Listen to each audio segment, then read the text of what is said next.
Dan, croeso i'r cyfarfod Bwrdd Iechyd Cyhoeddus Cymru. Mae'n braf a gweld chi yma. Heddiw, diolch am ymuno ni heddiw bore Heilog and Caerdydd. It's really nice to have lovely weather here in Cardiff. And good morning, welcome everybody to the meeting of the Board of Public Health Wales. It's very nice to see you today. And the meeting will be conducted in English, but we do have Welsh translation for those who want to speak through Welsh. So welcome to our translator today. Just to let everybody know that this meeting is being recorded via Microsoft Teams for the purpose of ensuring accurate record of the minutes. And the recording will be stored until the minutes are being confirmed at the next meeting in May, on May 29th. And after that, the recording will be deleted, just so you know. We have a couple of people joining us online today. I would ask everybody if they are going to speak, they would introduce themselves and their role before they speak, just for members of the public who don't know who everybody is around the table. We haven't received any apologies for absence today, which is very nice. So we have a full house. Which is always great. And I'd also like to welcome Catherine Richardson, who's our graduate trainee, and she's come to observe today. So welcome, Catherine. Sean Griffiths and Jim McManus are attending remotely today. I'm going to move on to declarations of interest. Where does anybody have any declarations of interest for items on the agenda, or that they have previously declared on the register? No, I'm not seeing any new declarations of interest, so thank you very much. I know that members keep the register up to date as well, so that's really good. The first item on the agenda is Chief Executive's report, so I'm going to turn straight to Tracy. Diolch Pippa, a fawr pawb, Tracy Cooper, Chief Executive. So thank you. You've got the report in front of you, so I'll take it as read, but keen to highlight a number of items. And of course, the first item is about our wonderful Deputy Chief Executive and Director of Operations Finance, or who we fondly refer to as Lord George of Pennar. It's you, that's for the record now. It's a very last board meeting, and I mean, I could fill the whole board meeting talking about this, but really just to flag, Hugh's been with us now for nearly 15 years. And we were reminiscing this morning, weren't we, that the organisation's changed so much over that time. And Hugh has just been an instrumental part of the furniture and leader in the organisation. And it's been challenging times with the pandemic, and Hugh's leadership has just been second to none all the way through that. And Hugh's leaving us to take on a secondment as Chief Commissioner for that Joint Commission Committee for Wales, and he'll be absolutely fantastic in that role. And so Hugh leaves us at the end of this month, and I just wanted to say a massive thank you personally to Hugh, who's had to put up with me for most of that time, and with a great smile on his face all the time, Hugh. But just to mark that and to say a massive diolch to Hugh on behalf of all of us as execs and the board and our colleagues who've come before us. And just to flag that Angela is going to be stepping into interim Executive Director of Operations and Finance. And we know Angela is going to be exceptional, and Angela moves full-time into that from the 1st of February. So just to flag that. Hugh's got a big grin on his face because this is last board meeting. So he's going to sail through his items. So just a really big thank you to Hugh. Second item is just to draw attention to Dr. Pierre Gélier of Forest, who joined us only last week, Samina, from Quebec. So Pierre Gélier is my counterpart for the National Public Health Institute in Quebec, and he was keen to come and visit. Lots of synergies, lots of opportunities for working together, some great stuff that they're doing, and Pierre Gélier met with a number of the team. And just to flag, it's not in the Chief Exec's report for this month, because it's events happening tomorrow and Friday, but it will be for the next public board meeting, is that we have been working with the WHO to host a policy dialogue on the wellbeing economy, and that brings together Wales, Scotland, Iceland and Finland as world's implementing countries on the wellbeing economy. So obviously it's Welsh Government hosting, so we've got the Cabinet Secretary and First Minister, a number of colleagues around the table. And I'll be delighted to update for the next board meeting, but say a really big thanks to Samina, Joe P and Mariana, who have just navigated us through that expertly. So diolch Samina. On to item 3 and the Young Ambassadors Programme. I wasn't going to focus on that, but just to say there's been a very bizarre gremlin in that the actual Chief Executive report includes reference just before the bullet points to the event in February 2025 that not only did our esteemed chair Cooper attend, but also Kate Young, our non-executive director and young persons champion. So in my final version, it's in there, but for some reason it disappeared for the online version. So just to acknowledge that, and thank you, Kate, for all of your leadership on that. And then just skipping through, I just wanted to bring Paul in just to flag an update on the Module 1 report on item 6 for the public inquiry. So, Paul. Tracy, Paul Vasey, Board Secretary. Yeah, just a brief update. So we had the Module 1 report on the public inquiry, UK public inquiry, that came out on the 18th of July 2024. That report was then fed into the Senate Special Purpose Committee looking into gaps for Wales. And they have issued their initial report as of yesterday. That report contains 9 recommendations, which will go to a plenary debate of the Senate on the 2nd of April, where the Senate will be invited to authorise that committee to investigate those perceived gaps. So the report's only just been received. We're considering it internally, and should those gaps require further investigation, we will support the Special Purpose Committee as best we can to the extent of the evidence we've already given and can give to assist them in terms of. Well, and we look forward to it with great joy. And then the final point, which isn't on the report, but it was news that came, which is fantastic news of one of our team. It's just ask Ian just to update the board. Thank you, Tracy. Ian Bell, Director of Research, Data and Digital. So the Faculty of Public Health, the President is coming to the end of his term, and the Town President's medals for people who have made a significant contribution to the faculty or supporting the President. And I'm delighted that Alicia Davies, who many of you know, our Director of Research and Evaluation, has been told she's been awarded the President's Medal for her support of the President. So congratulations to Alicia for that. Absolutely, thanks. Thank you. It's great. It's really big news. So that's it. I'll just go to nobody else, but very happy as colleagues will be also to take any questions. Any questions for Tracy? I'm not seeing any questions. The first thing I will say is please pass on Paul's congratulations to Alicia. That's a really incredible achievement, and I'm well deserved. So if you could pass that on, I think I'd really like to do that. I'd also like to reflect Tracy's thanks to Hugh. And congratulations to Angela. We look forward to working with you moving forward in your interim role. And again, I would just highlight as well the fact that Kate has done a huge amount of work with our Young Ambassador Programme and also with the latest revisions. So we look forward to the work moving forward on that. So and it's a shame that you're missing Kate. I know, well, you weren't, but I won't hate so. Maybe it's the board ghost that I know, say that. But I know that you were there for the whole day workshop and contributed a huge amount. So thank you very much for that. I'm going to move on the agenda if there's nothing else for Tracy, and go to the latest public health overview. Ian, would you like to take us through this? Thank you. Yeah, thanks very much, Chair. I will start by talking about the mortality data and avoidable mortality. So you will see that there is a spike up in avoidable mortality towards the end of January. However, if you look back over the time series of this is a pretty regular occurrence for every January, and it always relates to respiratory conditions, and this is no different from normal.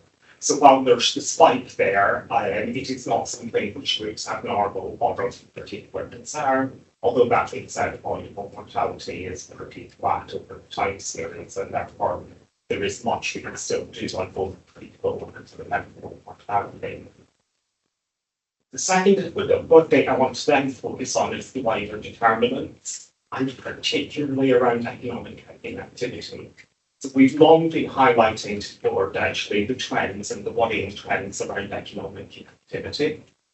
Those continue to be the same, although I will add my usual caveat about the quality of labour for survey data from ONS at the moment, even still, I believe there's enough there to signal this volume.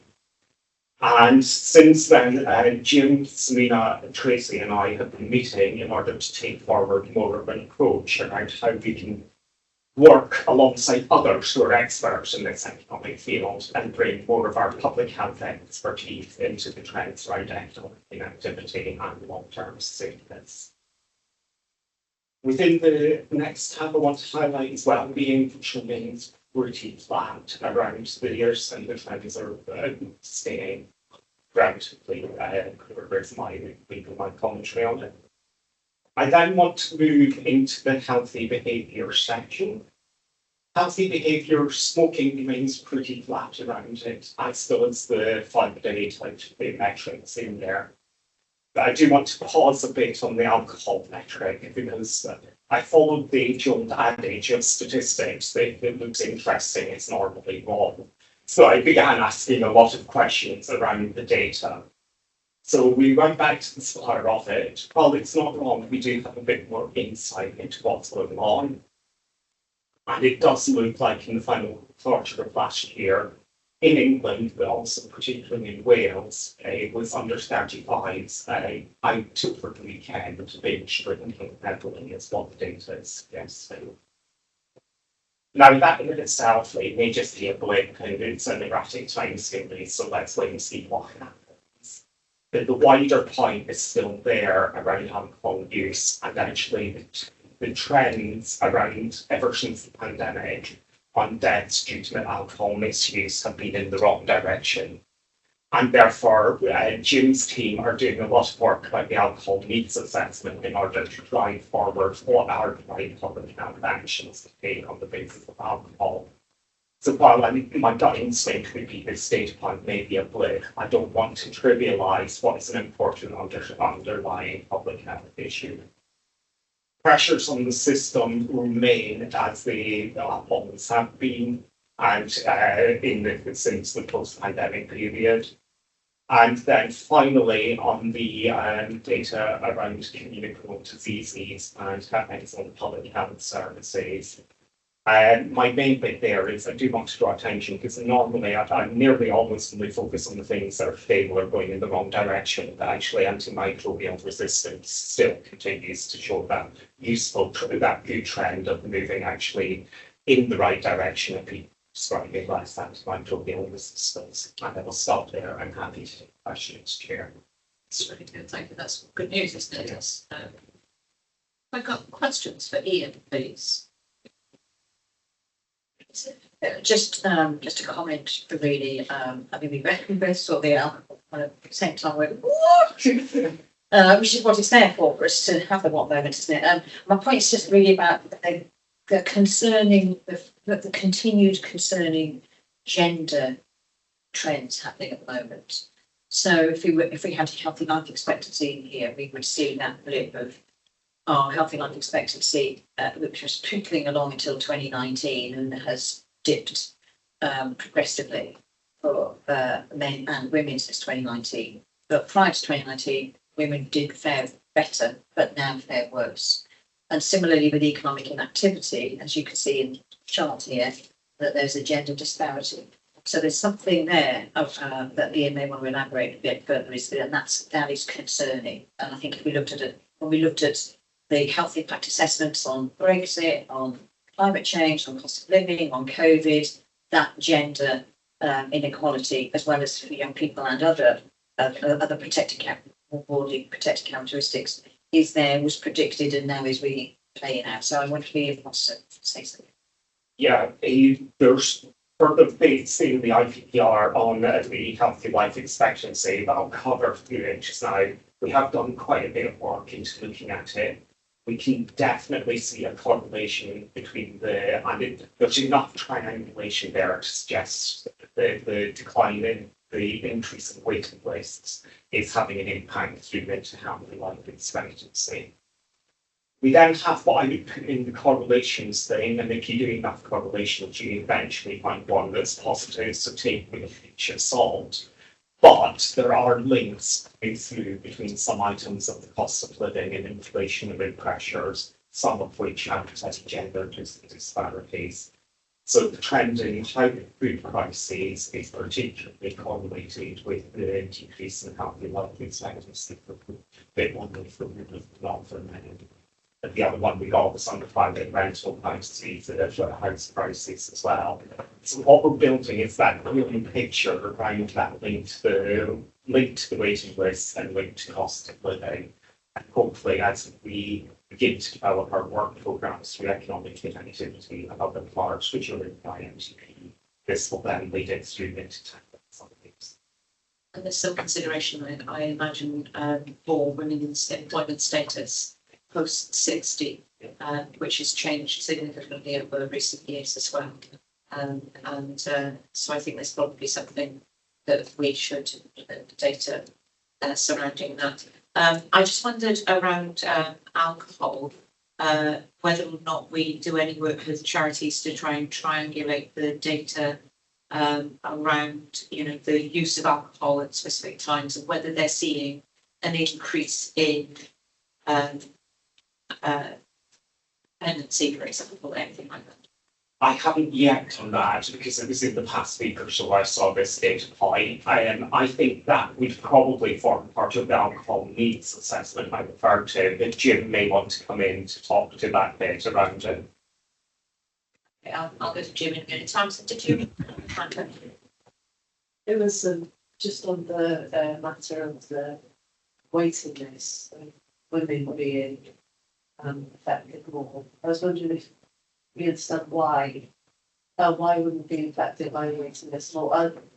Are they getting bumped down the list more than men, or are there other particular conditions that women are waiting for have longer waiting lists? Is there less specialists in the areas where women have more conditions? It's interesting to unpack why that's happening. Yeah, thanks. It's really important. The reason we can see some of the link is actually when you look at secondary care in the round, then women utilise secondary care more often than men do anyway. And so the part of that link would be, therefore, if you're getting an increase in waiting lists, which are already more female dominated, you would expect to see a differential impact due onto female healthy life expectancy more than males.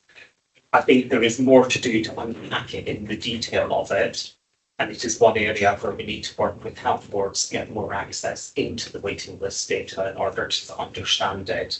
Because at the moment, we don't have as much access into that data as we would like, but I'm happy to pick it up as being an area for further exploration. There's a carers element to this one, isn't there? I think. I'm going to go to Jim first and then Kate. Diolch Cadeirydd, Jim McManus Dewi, Gyfarfod y Cenedlaethol Iechyd a Shares. Thank you, Chair. I'm Jim McManus. I'm the National Director of Health and Wellbeing. 2 quick points. I'd say the first is that, yes, Ian's right. The needs assessment on drugs and alcohol, which is in its final stages, is including stakeholder perspectives. We think we want to do more. Well, we know we want to do more engagement on that because there are things we could do. One of the things that has come out of that stakeholder perspective is that you may hear a few times Ian mentioning the importance of waiting well initiatives. It seems to me from a reading of the data we've got that there are a number of things we could do to improve women's health while they're on waiting lists, because I think there is some evidence that they spend more time on waiting lists for some things than others, and there's an inequality there. If we do waiting well interventions, and some of that might be alcohol or smoking or healthy weight interventions on waiting lists, I think we could make a difference in improving women's health and healthy life expectancy differentially, but everybody's health as well while we're doing it. It does seem to me that more and more clinicians are reporting that alcohol is becoming an issue while people are waiting for surgery and waiting for chronic operations. Some people are self-medicating with it, but our drinking culture isn't helping us either across the UK. Thanks, thank you, Jen. Kate, did you want to speak? Yes, thanks. I'm Kate Young, Non-Exec Director, Third Sector. As always, Ian, I always find it incredibly useful, dashboard, and then I always think to myself, trying to contain some of my questions and reflections on it to a couple of points because it's so rich in data. There are a couple of things that I'm just wanted to make a little point around. One, the high food prices and things, there's definitely a social media trend. Actually, if you look at the sort of the big community groups, things like our mums and things, £5 for a sort of a post that goes trying to manage my food budgets and things like that. So it's definitely very high, I think. And in terms of the lottery funding at community level, that we're seeing a continually around requests for things like warm spaces, food banks, communities. So that's where communities are asking for money to be invested in. So I think that's an interesting trend data-wise. I think I was going to pick up on the point that Tracy said around women. I think one of the interesting questions as well is, are women having to turn down things because at the time they're being offered, and we know that women are still predominantly the main family carer role when we have family carers, and there's something in that, I think, for us to unpack. And the other one that's interesting to me is we've been following an increasing trend of applications for PIP, and people have had to be in a hole if they haven't seen recently all the stuff that's going around with benefits, not least the House Minister in England saying there's an overdiagnosis of mental health and various things. So it will be interesting to see what the trend is with PIP, because it could be that we see fewer applications, but whether that's actually because the need is less or because the criteria is radically changed. So it will be kind of, to your point about the data might suddenly do something odd, but whether it's really reflecting what's going on in the community, I guess. So yeah, it was just a couple of things. We talked about it in the past, in trying to feed in some of that data that some of those partner organisations have got, and I know that's going to feed into our bigger engagement piece.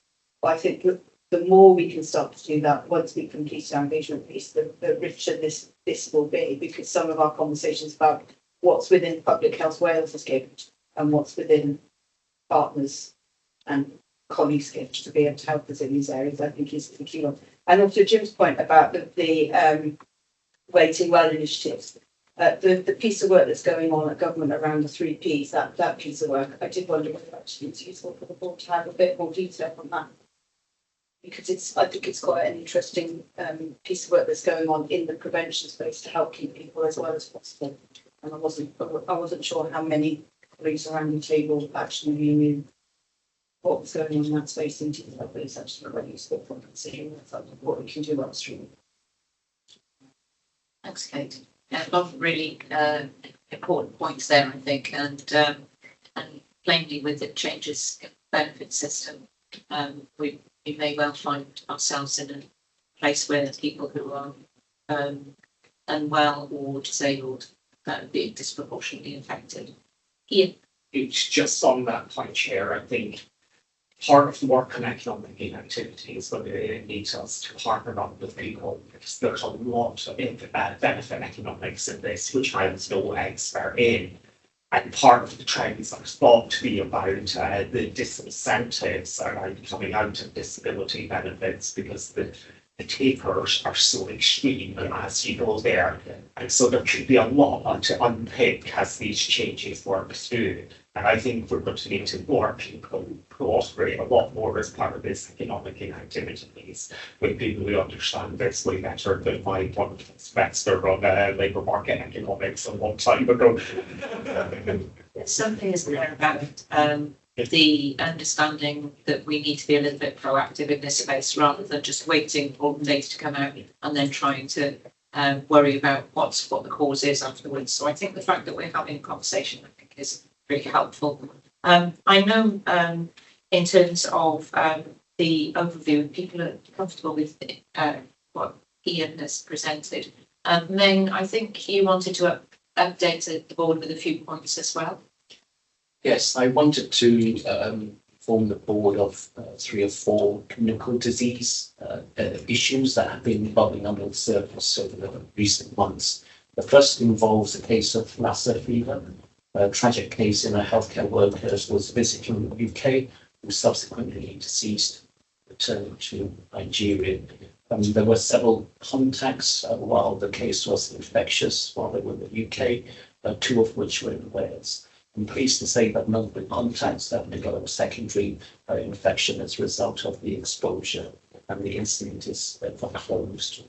The second relates to decision undertaken to derogate Mpox as a high consequence infectious disease, which means that any suspicious cases of Mpox will not require the extra vigilance for lack of protection as it would if there was high consequence infectious disease. That derogation was issued on the 19th of March.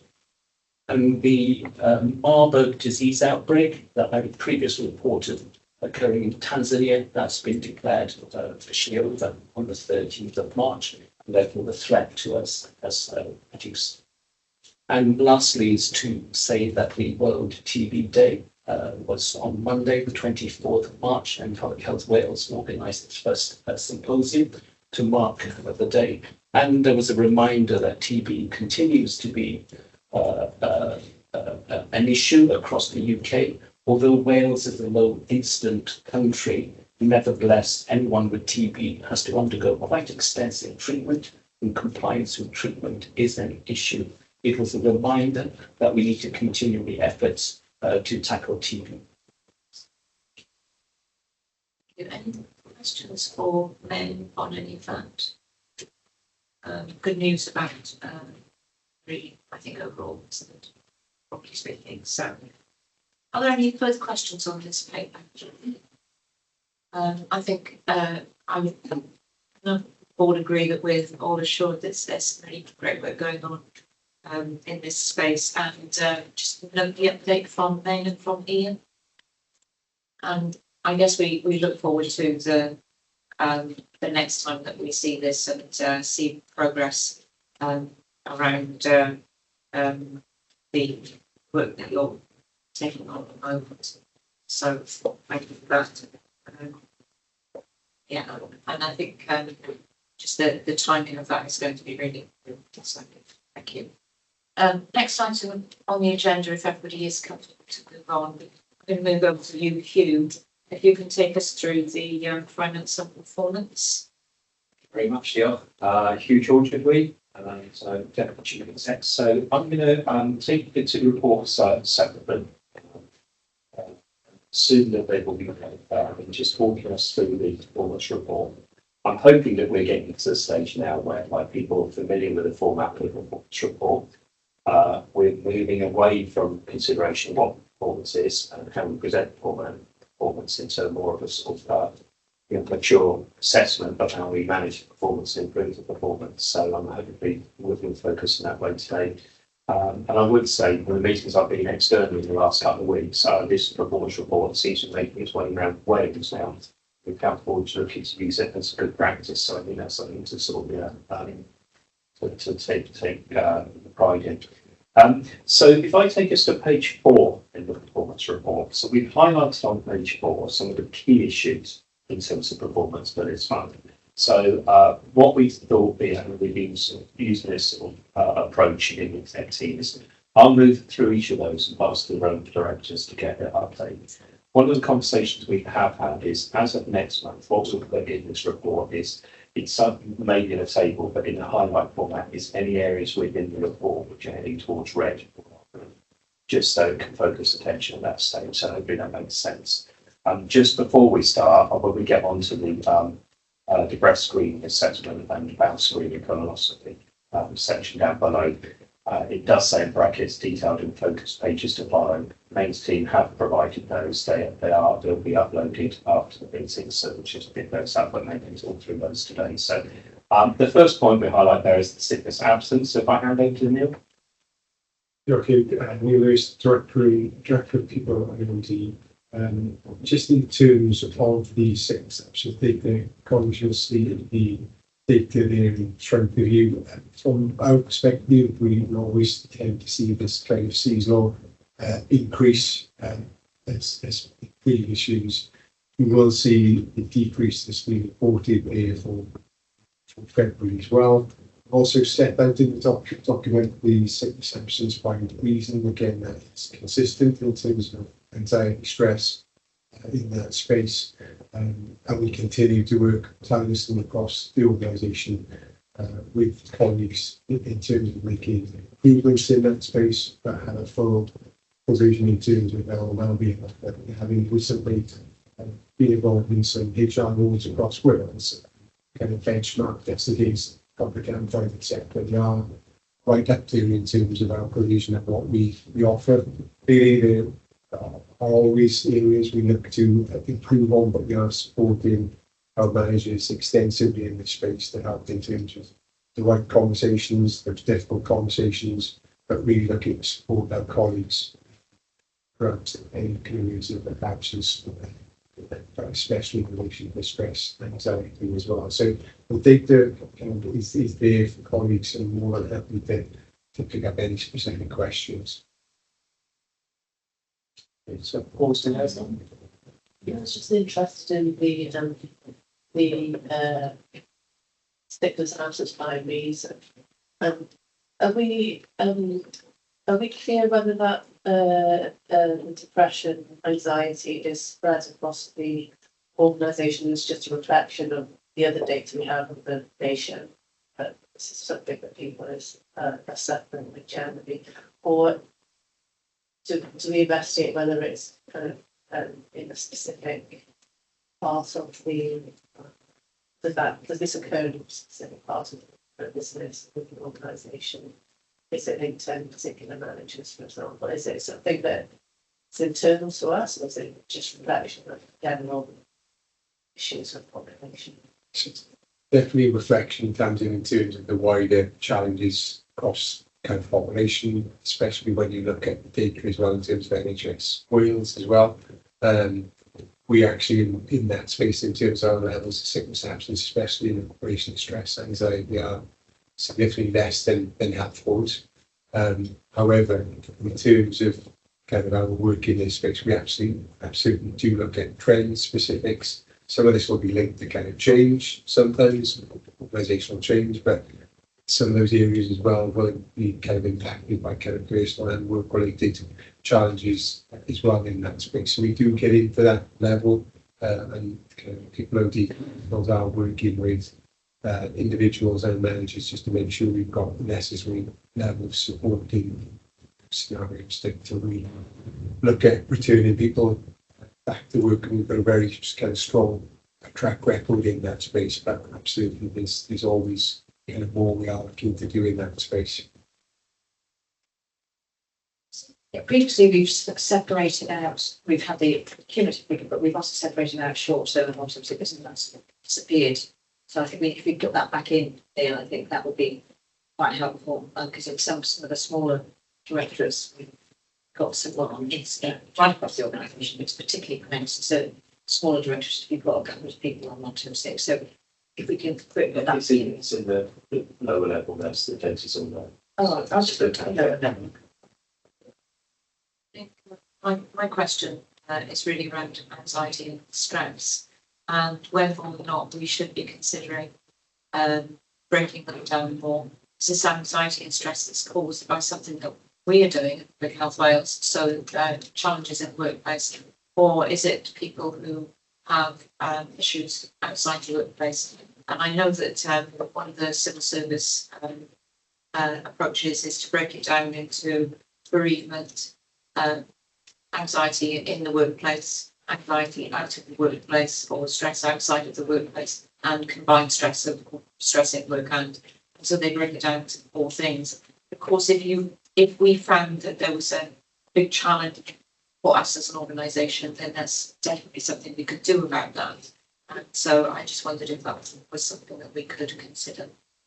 Absolutely, but I think something we have looked at previously, the challenge around some of this from an absence perspective. Lots of occasions individuals will cite and work related, personal related, a whole range of things. It's obviously very tricky to be able to kind of attribute it to one kind of in the way that you outlined, but absolutely it's something I'll sit down with the team to see if what ability do we have to kind of look at this maybe through a slightly different lens, perhaps linking with Ian and colleagues as well to see what we may be able to do in that space. I'm happy to take that away, but that's been a challenge previously. It's been very difficult for individuals to kind of align with that kind of working on working. So we'll take that away. It's well-being cost up, isn't it? Here, so that's something that I think if we can do anything, again, it's really important. Is there any Diane? Yeah, hi, Diane Crone, Director. Neil, I was just wondering, just thinking about pre-COVID and now and ways of working and anxiety, stress, and depression, many more people are working remotely or hybrid. Have we seen any changes in absence as a concept that we could perhaps attribute to different ways of working, positively or negatively? So we've definitely seen in terms of levels of sickness absence more broadly reducing, especially in kind of certain areas where you are more kind of office based in reality, where individuals probably much more now if they're kind of cold or struggling wouldn't have come in and now saying they're kind of working from home in that space. Not specifically in terms of that stress, anxiety, and so I'll take that away and look at that in a bit more detail. It's a really good point for us to look at. It could be two things ways. It could be that there's less contact with people might help people's management of their stress and anxiety if they've got an issue with someone. But equally, the isolation might also affect the phone. It's best. It's a very interesting point. And if there is an issue for people who are feeling isolated, then this is a look. Thank you. Any other questions for Neil? No, back to you, Becky. Okay, thank you. And the next two areas to give are both within Claire's scheme. So freedom of information needs to improve. So from an information governance perspective, it just it was up together for Ian and I know the team on a weekly basis to go through all of the FLIs and if we need to write so that we can influence any that we know so start to see a really improvement there. One data breach, which was the ICO, involved the sexual health testing kits, which was provided by another factor, so very clear action there around readjusting the SOP and giving really clear guidance feedback to them on expectations. It's a very a repetitive process, but this means that we have to check in place to make sure that check-in wasn't human error. Due to the mandate of the training compliance recognition of these needs to be. In terms of governance, two EWSs during this reporting period. One related to a really complex rollout of the new PAC system in West West Wales, which the team did some amazing work in terms of planning, was completely unplanned for related to pixels and the equipment. So really managed tightly by Sharon and the team. And then one that was the same part of the professional concern. In terms of overdue incidents, we continue with the growth around that. And there are some stubborn ones which we're trying to really close down, particularly the longest waiting five, just for assurance. I'm really clear around the details of each of those five. They are complex. One of them involves 15 DSW patients that were off the pathway. We won't close that until the last patient is screened. One relates to a breast test while legal case. So you can see that it took a long time to close, and we won't close them until that's to show that there's no learning. We are trying to pull that right back so we can see that final world, which is over 20 days. I want that to disappear.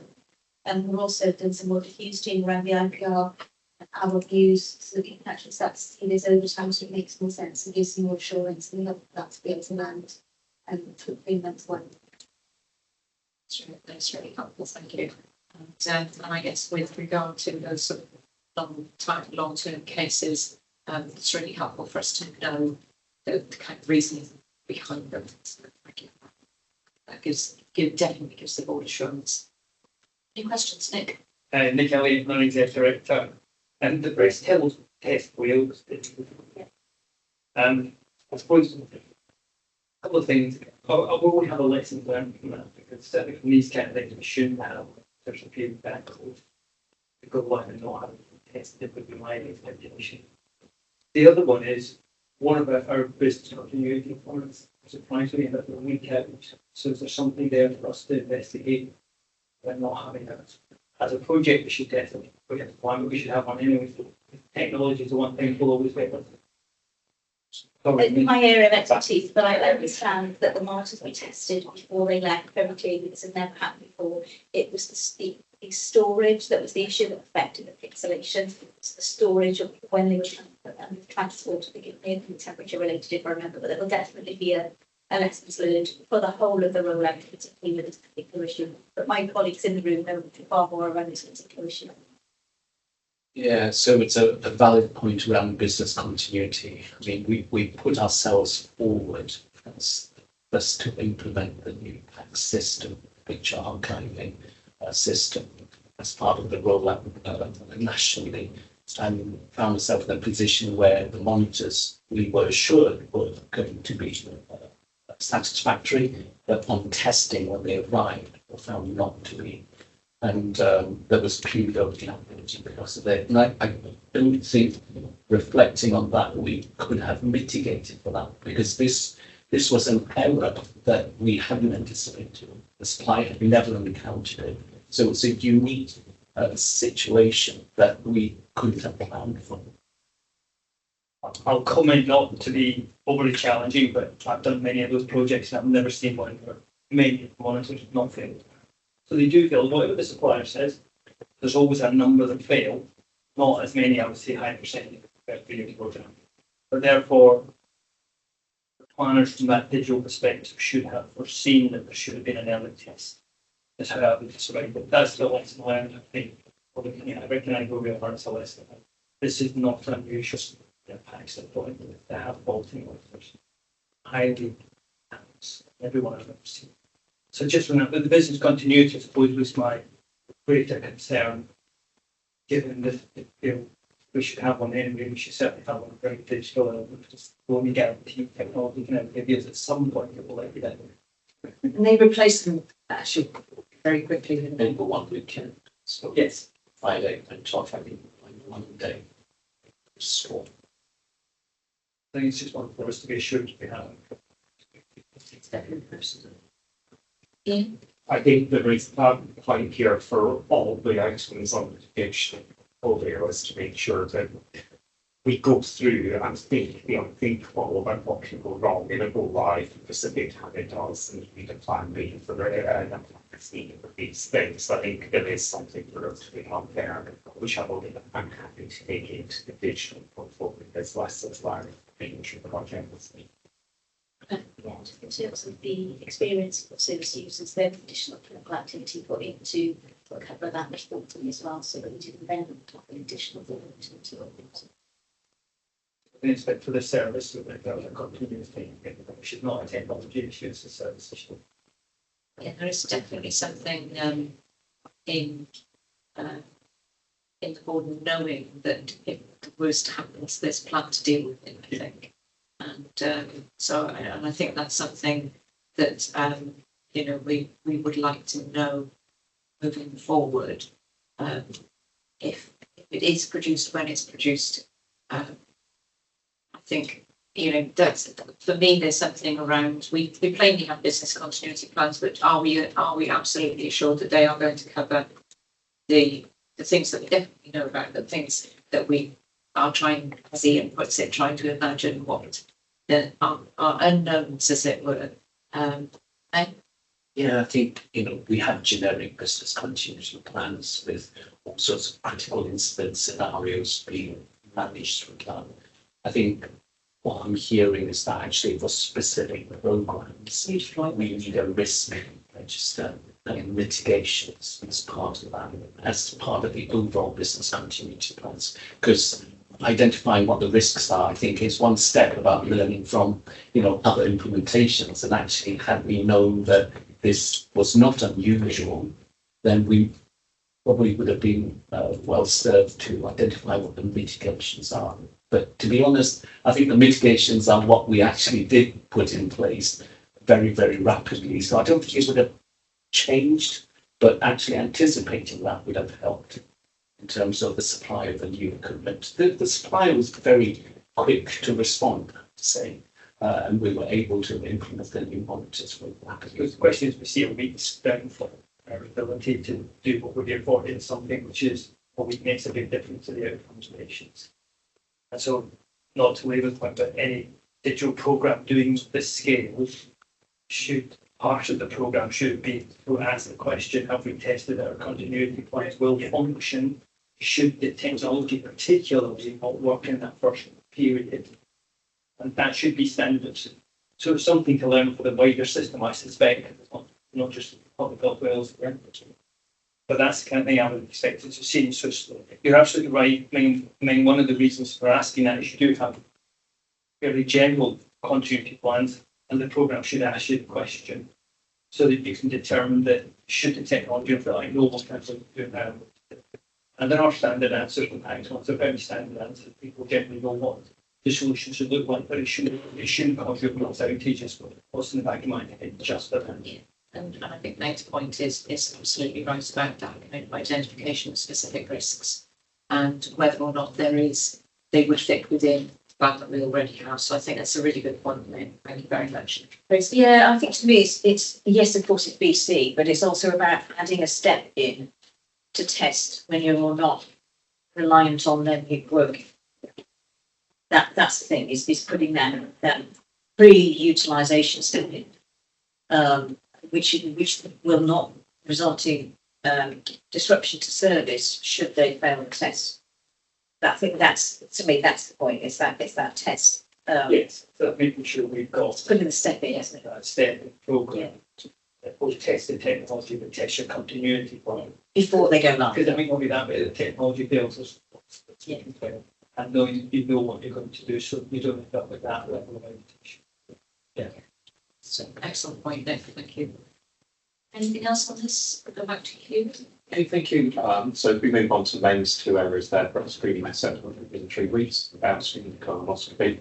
And as I said, maybe got some updates will circulate to the board in focus so people can actually have a bit more reading that there, but I'm not sure about the names you will pick up. Yeah, sorry I didn't introduce myself earlier. Main core, do we confirm you were Kenneth Whiting, do you give Iechyd as screening, the National Director for Health Protection Screening. In terms of bowel cancer, we rely on our health boards in 13 screening centres to provide colonoscopy as part of the screening process. So when someone has a fit positive test, they then are referred for colonoscopy. Now, with the optimisation programme, we've been able to start inviting those over the age of 50 to bowel screening, and that has increased activity. We've also reduced the sensitivity of the test, so there's a lower threshold for referrals, which also increases activity. Now, this has all been planned out previously and discussed with health boards, but the symptomatic referrals are also increased. And the challenge here is that the symptomatic referrals are part of the cancer pathway, but I understand that the referrals from a fit positive are not of the cancer pathway. So in order to meet the performance targets, there seems to be a prioritisation for those that are referred through the symptomatic pathway.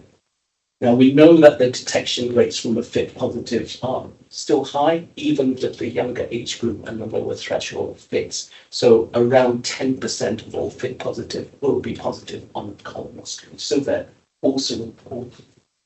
What we're seeing is an increasing wait time for colonoscopy, up to 17 weeks in some health boards, which is not a position we want to be in. Nevertheless, we continue to have monthly meetings with our providers to understand how we can optimise the wait times and reduce them. And Some of the reductions have been unsustainable. So I do think it's probably time for us to think of escalation routes nationally to understand how we can do this across Wales. So this is work in progress, and we're doing all we can around the front end of the referrals to improve that wait time. I'm happy to pause there for any questions about this one. The only point is what we've agreed is that the next step in our contract is May 9 meeting with Chief Exec of the Southern Health Board that we're having particular challenges with. And I just think, as you were speaking, it would be useful to look at the comparison of waiting times for symptomatic referral to colonoscopy compared to screening referral to colonoscopy. I think that's a big helpful evidence to look at. So, thank you, Tracy.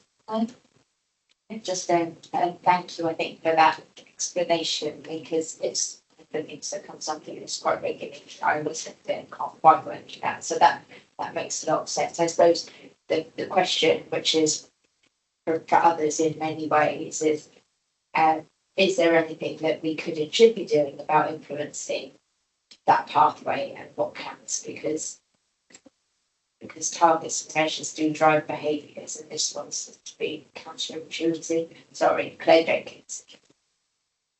So, yeah.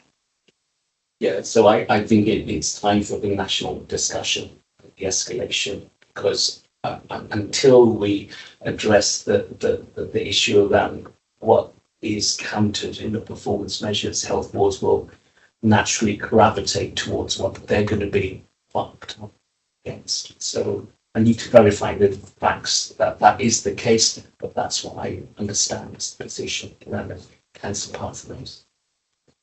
I was just wondering what the implication of the weight of that 16, say 16, up to 17 is that quite a significant implication? So the standard is 4 weeks, and obviously if you've got an indicator that someone might have an abnormality, the earlier the detection, the better.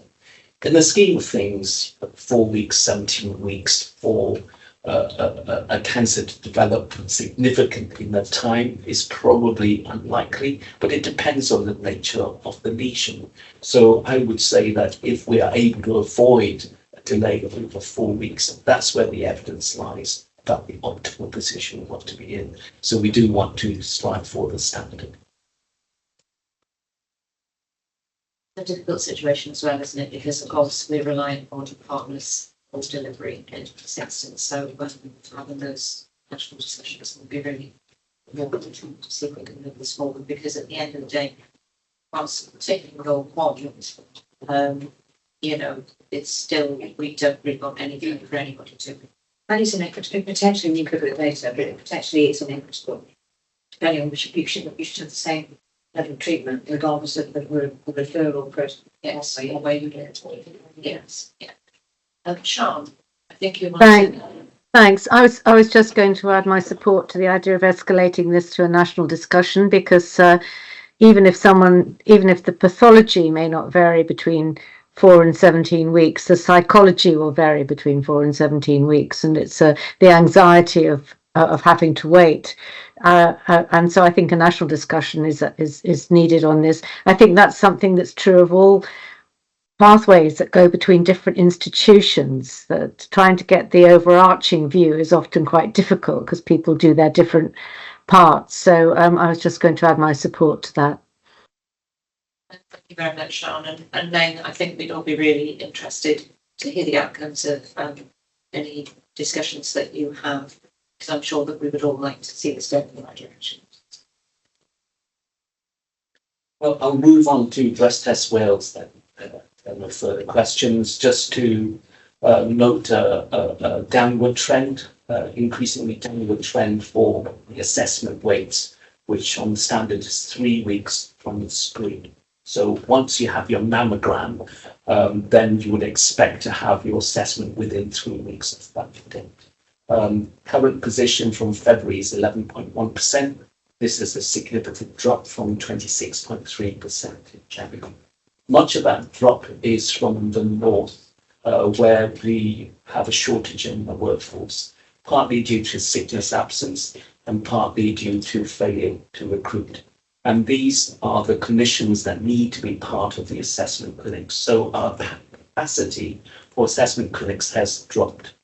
There are ongoing discussions about how we get a consistent approach across the 3 screening centres, because how the assessment clinics are run, I think, are different. And I attended the Best West Wales annual general meeting a couple of weeks ago, and it's a fantastic service that we offer.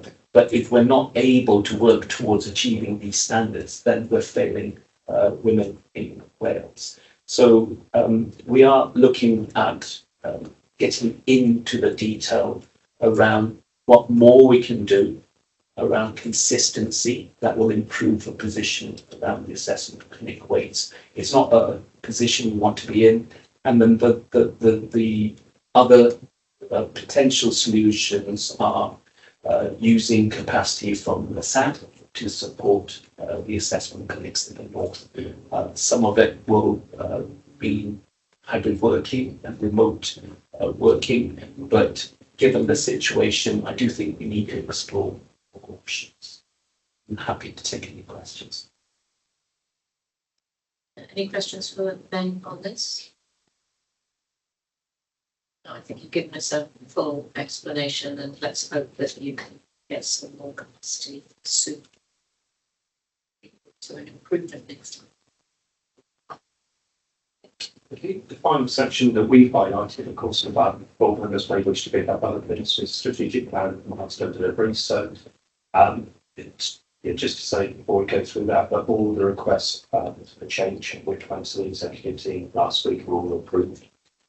So yeah, this is a very strong performance, and you'll see that the majority of things, a very high percentage of things will be delivered before year end. I suppose it links into the conversation which we have next in the financial report.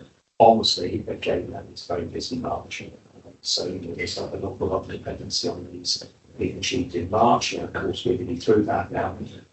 So the details there. But if we achieve what we're planning to achieve in March, it'll be going to be a very strong performance for the year. Sorry, just one point. I was just to echo what you said, huge amount, and in May we'll have a complete item that shows that we like a deep dive of last year. So an annual review.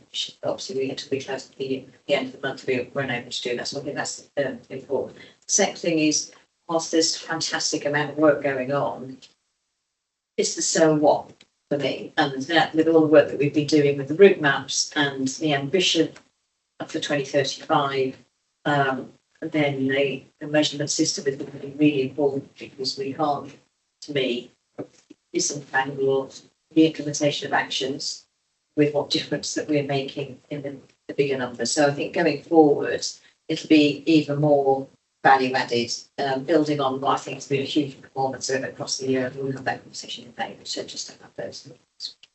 I just wanted to welcome the inequality data, which is expanding. It's great to see. I had a question around the Caerphilly in the local authority data, which was interesting. Caerphilly seems to be bucking the trend, and I was wondering, do we know what's happening in Caerphilly that's not happening elsewhere? Because it is one that seems to be positive. I also wanted to welcome the improvement on the adolescents mental health. That seems to be going in the right direction. So that's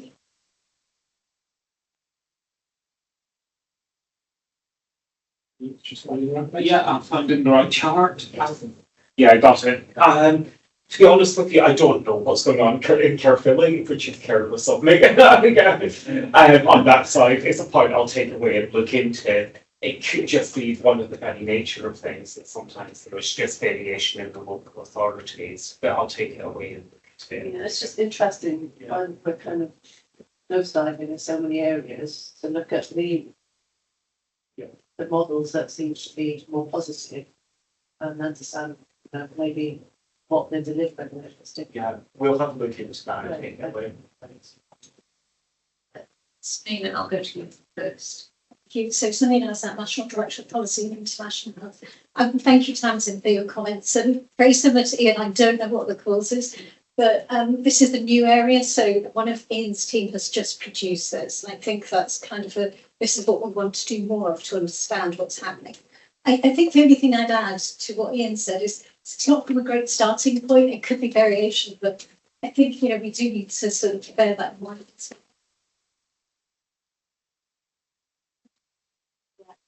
Again, Francis' point, and I'm going back a little bit to when you were talking about the dashboard. It'd be interesting, for example, Tamsin in the Cyllideb, when it comes to the community fund and lottery funding and other areas, Cyllideb is a cold spot. And from a lottery perspective, there's a challenge in that, as in we should be trying to get more money in there. But actually, I've been asking that question of is it cold spot, because actually communities really feel that what they're getting on with at the moment is actually achieving some of the things they want to achieve. So that's going to be interesting. And when we start to get into that kind of partnership data of some of these areas, I'm looking at them when they're going down, and I know that we funded big bits of community investment in those areas with other hats on, which would almost make me think, well, there is stuff going on because communities are asking for more support to be able to improve things. Philly, over the last 12 months, has asked for less. So the data is showing in other spaces. So at some point, when we start to get into that extra partnership and looking at data across, it would be interesting what that intel shows. That's a good point. Very happy to move on. Finance report. Finance reports about this. Yeah, so I mean, I think we're month 11, aren't we? So we're very close to the year end, so the variation obviously should be pretty certain of where we're going to then end up. So you'll see from here that the assurance I can give the board is we are currently planning and forecasting that we'll hit all our targets this year. You'll notice that both the capital and revenue, there is obviously a step up at the possible year, but I mean, hopefully you see in terms of the extra data you have in the capital, for example, under monitoring result on the revenue, you'll see that actually the confident of being work at things over a long time, the work has been done. So, I mean, to some extent, there's very little to say at this stage. If we forecast to the Welsh Government and underspent at £200,000, we think see for a long time now during the year, we've been hovering around and we spend over £100,000 every month. It's that sort of margin for area you normally expect around a £40 million budget. So we've declared that. Because should also most probably at this time, we don't normally pay much attention, time to it, is the COVID forecast in terms of the non-paid forecast there for COVID. At one stage this year, that was showing a real risk and a risk to Welsh Government because they were funding that. Main team, the finance team, the procurement team have all worked very closely together. I know it's been welcomed by Welsh Government, but the ability to move this down. Hopefully some of those were non-recurring statements this year, but that system working to actually get this level this year. But when we get into this afternoon's conversation, obviously there's a risk in which the budgets or the system risk next year. So I most probably won't say anything more there, just to give the board assurance that as we currently stand, we are still planning to hit all targets this year. Any questions at all for Hugh on this? I think, great. Congratulations to the whole team, really, for coming in so close to the budget. It's very heartening not to have difficult finance discussions order. And really thank you, Hugh, to you and the team, and to Angela, as well, for all of the work that goes into preparing this. And I'm sure that the board will agree with me that we gain great assurance from the report, the way in which the report is written, and the performance report as well. Tracy, did you want to add anything?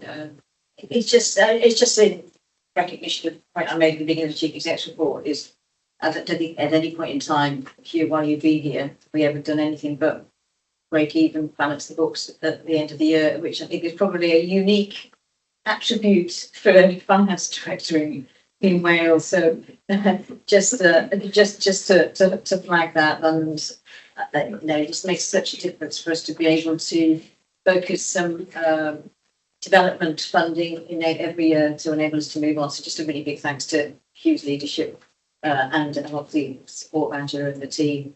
So high expectations, and thank you very much. He did so spend Wales before I came here, so. Oh, well, you missed it on. And I don't know if you take the same size shoes up. But no, I think the board can gain assurance from the whole performance report and from the financial report. And just a big thank you really on the way in which it's presented and the additional data that you managed to get in, particularly around inequalities that I know people have asked for. So thank you very much on that. If we move on, if people are comfortable, to the next item on the agenda, which is the report from the committee chairs. I will start on with Pod. Is there anything that people want to highlight from that? Nothing particularly. You know, my checked if there's anything other than the paper. No. And Nick, for the audit committee, do you have anything that you would like to bring out in minutes or board? The only thing I'd like to do is to reiterate what's already been said, this big thank you for the leadership. As we read that, it was so much easier to run through, and particularly it's not just about landing the money as we discussed, it's about the quality of the accounts and the audit and what we go through, and I know a lot of that came with Hugh's leadership. So it's a big thank you from the committee for all the work that goes on to make that committee as smooth as it is sometimes. Sure. The team are exactly the same, so they're the ones to get it through, so you won't find any changes. Sure, we will. But thank you. Questions for Nick about anything that they've discussed at audit? Seeing any questions? And Cusick, Diane, anything from you? Yeah, just to highlight from our February meeting that we had follows on from some of the information banks provided. We had an in-depth update on the screening programme, and we're able to discuss at length the challenges that some of the programmes have. And then just a second item, just that we also had assurance that Public Health Wales had fully addressed the act was raised in Health Inspector of Wales ionising radiation inspection taking place in August last year, and lessons learned from that going forward into other programmes. That's really lessons learned is always really helpful. Any questions for Diane about anything in the minutes of this committee? Just a note, we haven't had a meeting on CRIC since the last meeting, so there's no minutes from there. So any questions for any of the board chairs? I think we can all take assurance that development committees of the board are looking at these things in detail. Thank you, Diane, particularly for your detail that you've added in there.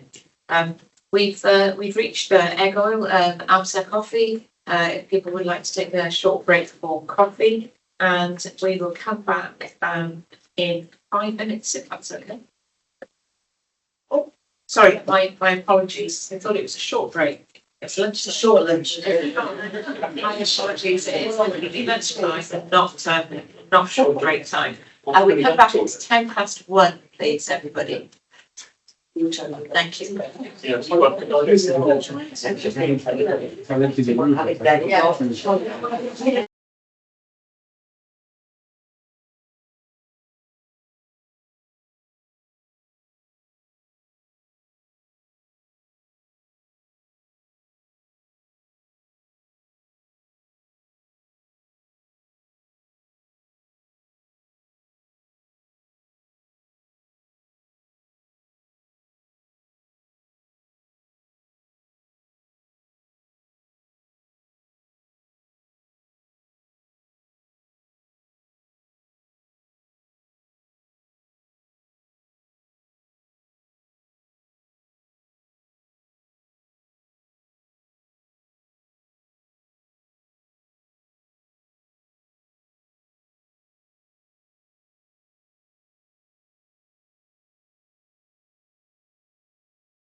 Croeso nôl. Welcome back, everybody. We are continuing with the agenda today, and we're moving on to some approval items. The first one is risk management, and I'm going to go to you, Claire, please. And our pleasure to reference. So the board will recognise the paper and Appendix 1, which are on paper today, are update to the board on the strategic risk register and outlines the updates, any concerns, discussion that need to happen here, and any changes that we recommended through the updates in red in the paper attached to Appendix 1. It's important to note that under section 1 from page 4 of the paper, we make reference to our work the board and the executive team have done with the organisation over the last couple of months to refresh and re-profile our risk register going forward. Based upon discussions around the maps, the IMTP, very detailed discussion at 2 executive sessions, and it was really helpful session which we had 4 members back in February, where we reframed and redrafted our strategic risks. So that they really do reflect the business which is describing the execution of the delivery of our strategy.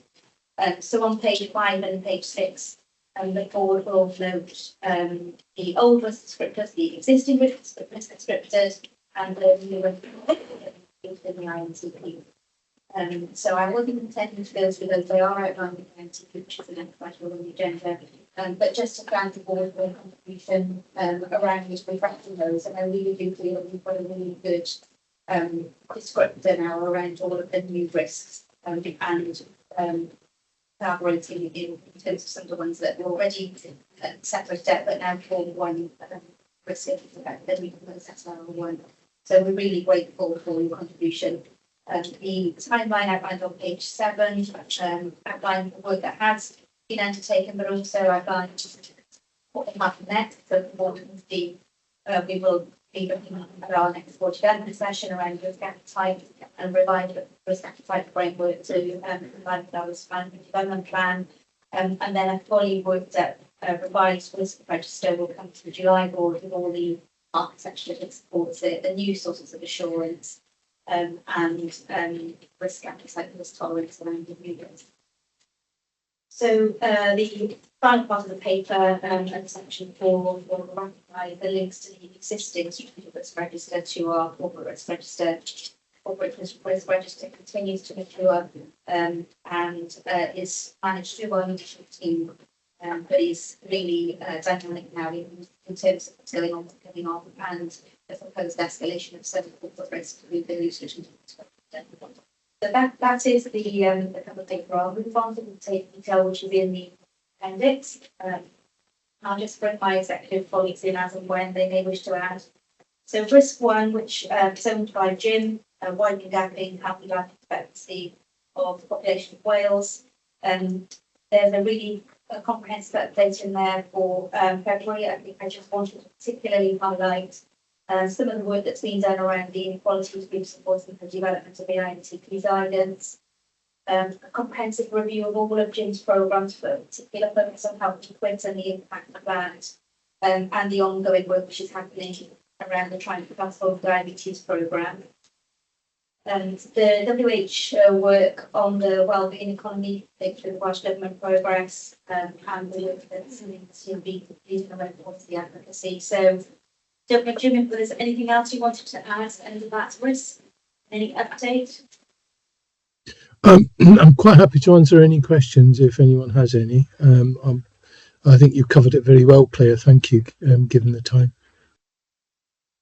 So strategic risk 2, which also sits with Jim at the moment. Again, a really good comprehensive update, particularly around the work that's been undertaken in the public health system across our colleagues in Wales.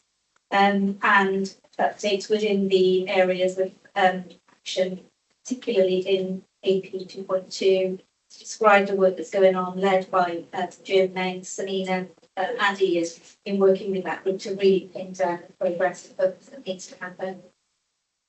And then also wanted to just update the work that Lynn's team have been leading around shaping places, focus there through the PSQs. Anything else you wanted to add there, Jim, or? I would just emphasise the point you made at the beginning, Claire, on a review of. Am I echoing? Can you hear me? No, you're fine. Absolutely fine. Thank you. The only thing I would say is to echo the point that you made, Claire, earlier around a review of our programmes so that we're quite clear about our contribution, and that work is ongoing. So there's quite a lot of work going on behind the scenes to make sure that we deliver this. That would be the only point I'll add, and that work continues. Risk 3 is really focuses around engagement with the public. It's led by Sabina with support from myself and my team.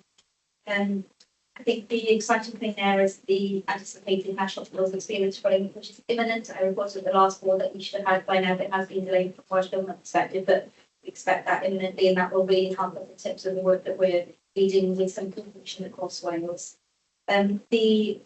The updates and recommendations around our approach to engagement will come to the next step. We ran out of time at last next meeting for our next steps, and we'll be able to give an update on that at the next board.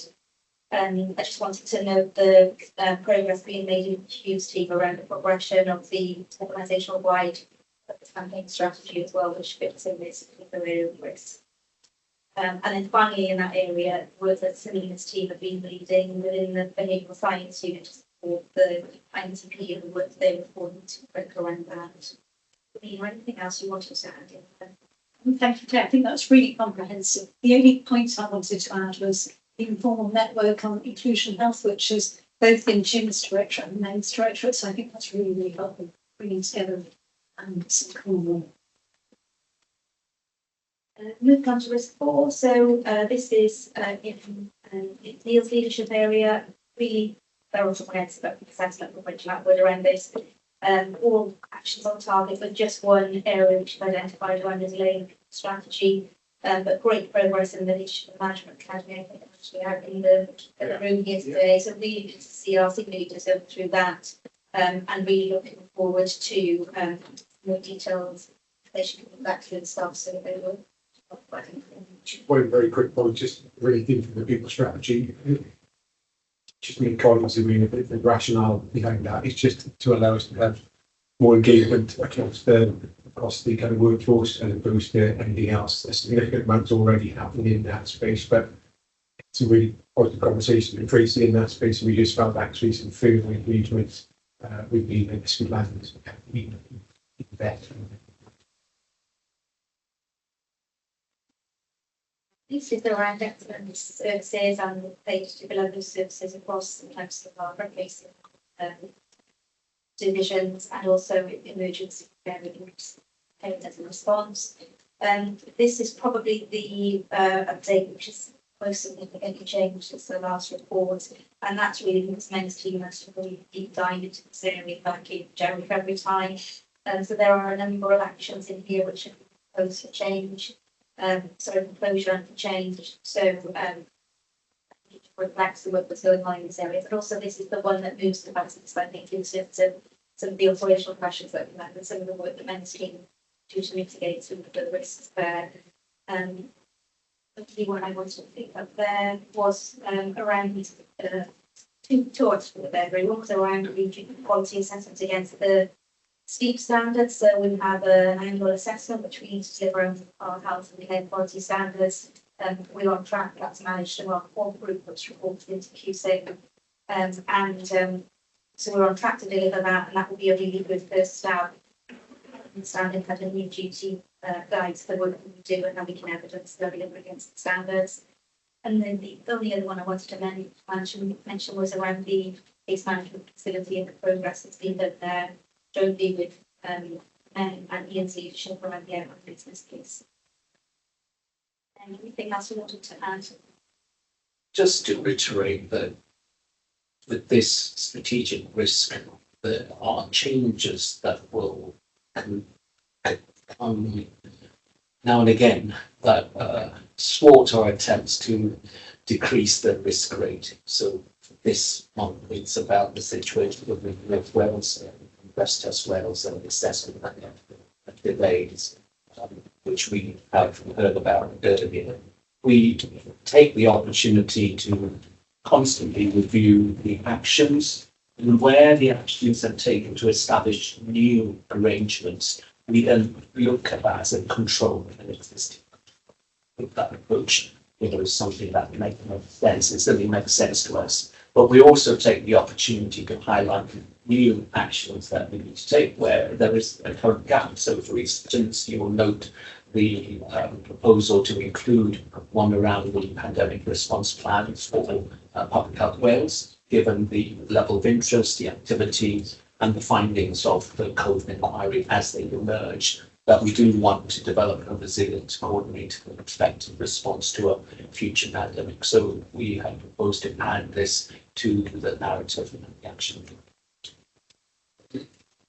The board is asked to consider the updates that we've provided here today and also in the detailed paperwork and the insurance on the floor and the strategic responses. Anybody got any questions around the register? What any of the answers or polls that are considered?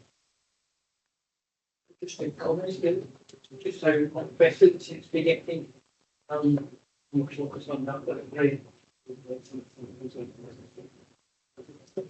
Yeah, and I agree. I'm just conscious that when we come on to the next item, page 95 of 102 or section 4.1 on the proposed strategic risks. And so when they are in the IMTP, and if the board chooses to approve the IMTP, those will be our new strategic risks. I'm just conscious that they appear in really helpful statement as well in here. So maybe just to take a moment, just to see how do people feel about those. Is that that would be helpful then get people to get onto the IMTP. So just that point really. Yeah, that's fine. Quite a big statement at this point. So Claire, is there? Can you point out which page they are? Page 5 in the actual paper. I'm sorry, not well. Page 5 in the telephone book. And I suppose There's it's very helpful. Like left, yeah, very helpful table. Let me see if I can find it on there. There we go. It's on page 18154. So I suppose in summary, the highlight figure is that existing risks 1, 2, and 3 have now been agreement and a lot of discussion and reframing to one new strategic risk, which encompasses the thematics and the essence of all previous 3, but also the causes and therefore what happens with our sources of assurance. Strategic risk 2 is a reframed version of the existing strategic risk 4, which is in Neil's leadership area. It's very similar, but again, we've been able to tease out the cause by new strategic risk 3 is a reframe of MEN's existing strategic risk 5, which is around excellent services. And again, very similar, but again, we've reframed it to be really clear around there is a risk that caused by resulting in. Try to use that frame for each of the all of our new risks. We have a new risk, which is around climate change, which Selena has kindly picked up for us. And it's took only a very short period of time, but we felt really strongly that this was an area that was missing, particularly on the work with house. So again, that's a new risk for us to consider going forward. Risk 5 is a reframing of our existing risk 6, which we take in private board, but it's very, very similar, but we've changed the wording so it fits in that nice reframe. And then we have a new risk, which is our new risk 6, which is skeleted from our corporate risk register, which is around our ability to exploit data and use digitally to support the delivery of our services, but also our ambition. I know that we had a long board development session on actually framing these, and I think very much the there is a risk that caused by and resulting in is a really good and very clear approach for everybody who is reading this. So I guess my point would be, or my question would be, whether people feel comfortable that these are the strategic risks that we want to that we've identified as an organisation. I'm going to say this, so it's not just a board matter. and that people would be happy to publish them in the IMTP. And then, as Tracy pointed out, we don't need to take that as a further discussion in the IMTP then. Are there any comments or questions from anybody? No? Sort of agree. I think it clarifies things. The language and the work that we've done, I think. So that's further forward, it's basically saying it's getting clearer for us to be able to use it, clearer for us to be able to measure against it. And our responsibilities. Yes, and also, in terms of transparency of what it is that we can do and what it is that others alongside us deliver. Yeah, so I think then it gives us the opportunity, doesn't it, to look at the mitigations and the controls moving forward and the way in which that's presented. I totally agree and support that. I think it's a really good move forward, always getting better and clearer. I think the key thing as we go into using it is try not to create something that seems like a parallel piece of work in the risk, as most of that risk identified now. We manage to the IMTP working in there. It's how we draw the together properly, so it's not creating another workload across the organisation, but also then we can be more focused on the board on where we're looking to those things to mitigate the problem. Yeah, that's a really good point. So, can I take that that people are happy with the new risks and the way in which they're presented? I'm seeing lots of nodding heads, so thank you very much for that. And Claire, please pass on our best wishes or our thanks to the team. We know they've done a huge amount of work, and this is it. They've managed to turn what is quite a complex area into something that is much more readable for everybody. So really big thanks to them. And I think that the board is very assured that we're taking a really strong approach to risk as well. So thank you very much for that.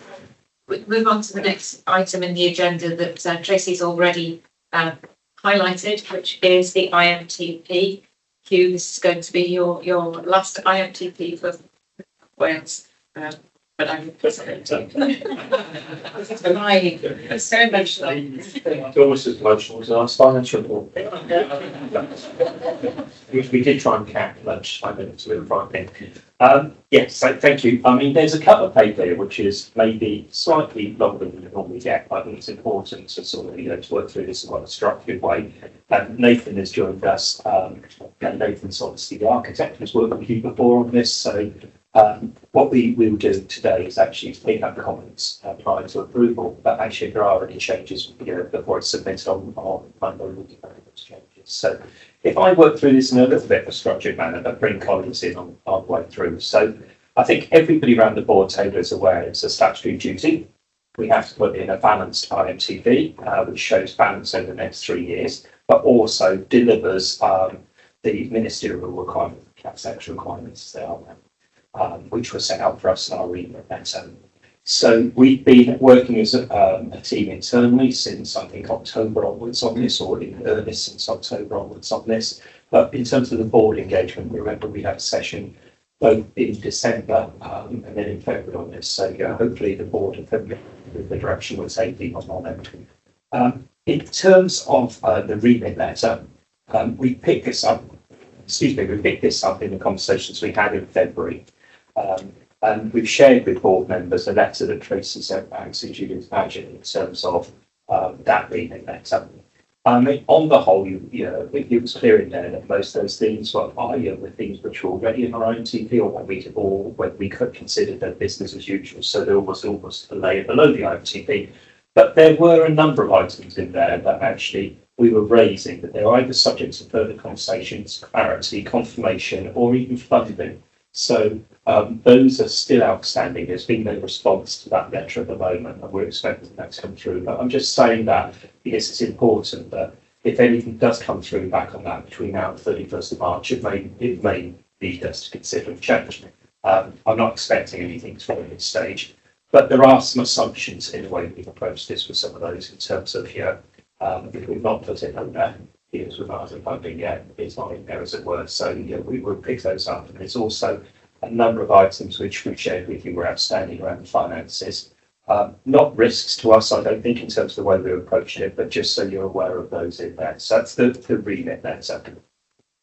In terms of this IMTP, I think, honestly, that it gets better every year, and there's more substance to it every year. So this year, we deliberately called this out in the cover letter, the cover paper. I think some of the most significant improvements. So you're all aware that we've been working on the roadmaps. So those are the steps which we're going to take between now and the delivery of our strategy in 2035. So that those have been worked on. That's not the execs in a darkened room coming up with plans, but that is those people who are working most closely in the organisation. We've been working on that across the organisation on those for the last over a year now. And so those have formed the basis on this IMTP. I think it's important to this has not been written in isolation. This is about delivering our strategy. So I think that's really important. There's a higher level of scrutiny, I think, this year in terms of the feasibility. Can we deliver this? And I think one of the big areas there is around digital feasibility. And team have done an awful lot of work with all the directorates in terms of what were the digital requirements, the digital innovations that we were all putting in our work plans next year. Are they achievable? Are they consistent? And do they align with the digital strategy? So, whilst we sort of in the past have always been confident that we've gone through the finance side of it or the people side of it, I think there's a degree of maturity this year, which gives you more confidence and assurance around the digital feasibility. I think we've done more work this year to look at the analysis of change. So again, it's not necessarily coming through as a separate section in the IMTP, but you'll recall that we've returned in tier 1 and tier 2 change, what the major change programs. And again, we've looked at those in terms of can we support them, what the impact of the workforce is, how we're going to apply a consistent methodology, and how we're going to measure the benefits of those. So there's been more work there. There's been, I think, a big step forward as well in terms of the measurement system. In terms of where are we trying to get to? What's the ambition of this organisation? Making that clear and making sure that the work we're doing is aligning to that improvement. So, and again, I'll hand over to Ian in a minute on that because I think there are some issues and wishes to raise in terms of the healthy life expectancy part of those considerations. So that has been, I think, 4 areas of major improvement this year, which means that the plan is more robust. It is most probably, we can take more assurance in terms of achievability, if that's such a word. But I mean, in all honesty, we considered earlier today the delivery of this year's plan, and we obviously do that every year, and we've got a really good track record. I think it's, as things get tougher, it's much more important to do that. In terms of the remit letter, you'll notice in the letter that Tracy sent back to Judith, there were comments in there that conversations were needed. So trying to be helpful to that, we actually, as a team, highlighted who was going to lead each or who would be involved in each of those conversations. So exec colleagues have been trying to take those forward. So I won't go through those as a list. But if you've got questions on those, where we got to or whatever, I won't put words in people's mouths, and obviously the exec colleagues can update in terms of where they got to those conversations. So that's the IMTP as a response. So we're more than happy to pick up any questions on that as an exec team, and I think we'll share those out amongst us. There is obviously integrated in that. So back in the old days, you had a separate budget strategy, but that is very much integrated in here. Let's get the words out. So the budget strategy, we were able to go through with the board in some detail back in February what the principles of that budget strategy were. And you have what I think is a very clear, simple budget strategy paper which travels that through what is our allocations, what are the outstanding issues of allocations, what our inflation uplifts were, what the concerns or risks are around limited, allocations which haven't been inflated, what our concerns are around time limited allocations, and again, what our approach is to risk management to make sure those aren't risks that stay with us.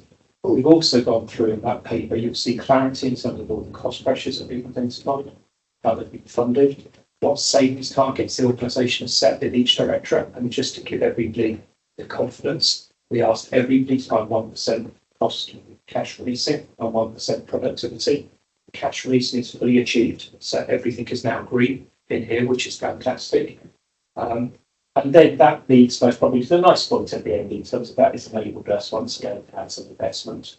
And I think this is bringing the conversation back around where I was a minute ago in terms of feasibility. So the conversations around where we invested, concentrating on what we needed to do to deliver the plan, not something else we can suddenly think of that would be nice to do, and a lot of it concentrated around the feasibility. So you see that the majority of investment this year is going into digital data and AI. I most probably leave it there. I will hand over to Ian who wants to pick up an issue in terms of how we like these meetings, subject to the conversations today. We would like to ask, I'd like to ask the board to approve the budget strategy as an integral part of the IMTP, and approve the IMTP, which we send through as well, straight on the deadline. Yeah, thank you. There is one minor to the IMTP, which this one happened yesterday actually. So in it, we said that we would like to set our ambition for the gap in county life expectancy between the defined and at least most defined areas in the first quarter.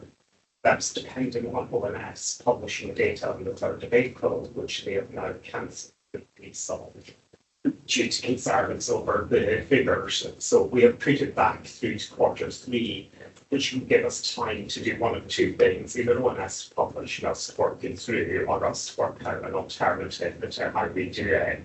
But because it's a change to it, I just wanted to draw the board's attention to it.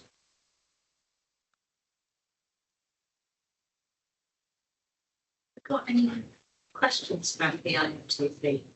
It's been an awful lot of discussion already, and I would say, Hugh, that certainly I think feedback from the non-executive directors around the table has been very much that they've appreciated how involved they've been in the development of this. I think it's really been good to get us to a position now where this hasn't just been suddenly presented to the board and we have to accept it or not accept it. I think, you know, there really has been a lot of work in the development. I think probably want to pass on thanks to Nathan and the team as well, really for the amount of work that you've put into it. I'm just wondering if anybody's got any questions for Hugh or for anybody else around the IMTP. It's not it's a positive reflection actually, and it's, for me, I think the narrative around the fact that we're working with the public and the role we play in helping to inform the public feels more of a clarity in this, feels with that direction of narrative, because I think the first IMTP I looked at was very much this is what we're doing. And even though there was an awful lot of brilliant stuff that was going on while we were reaching out, it wasn't reflected as clearly in this. And that narrative is coming through a lot more succinctly this time round, and I think that's great. And it demonstrates and reflects all the conversations we have been having. And especially when we finish the engagement piece, people will look at this and go, well, how do we fit into it? So it's really important that the narrative is across the board. So I just wanted to highlight that. I think that's been a really positive change here. I agree with you basically. Yeah, so that's being picked up, I think is important. It's a really helpful comment because that was part of why we've done the sessions which we've done. So very clear feedback. And I think the reflection that people had is actually we are doing it, so why is it not coming through? So there's a bit of, each of us, the strategic priority leads went away with Nathan and a team then to actually look at how we can articulate it and so bring it through and actually bring us to service. I just want to acknowledge that I think it's works really well, the new structure, and it's really navigable. And kind of digest it better. It feels like it's step by step and you read through it. So thanks, Lisa. I think it's really a great piece of work. Was there anything you wanted to say? No, I was going to say the same. It's very accessible, and I think that's really helpful because not just for the likes of it that we didn't digest it, but actually it's easy to keep track of something that's very easy to remember and work your way through.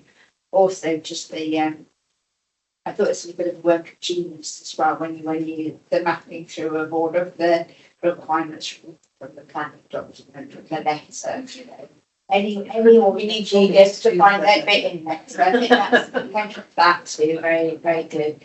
And I suppose the most important thing for me, it's really nice to see, as a relatively new person, I read the last one with the shift that comes from the route maps. I think this one clearly indicates like a view to the future. This is a step on a lot of the journey, and I think that impact measure, all of those things really come together. It's I thought it was really, really lovely piece of work, and as you say, not a surprise. We've seen elements.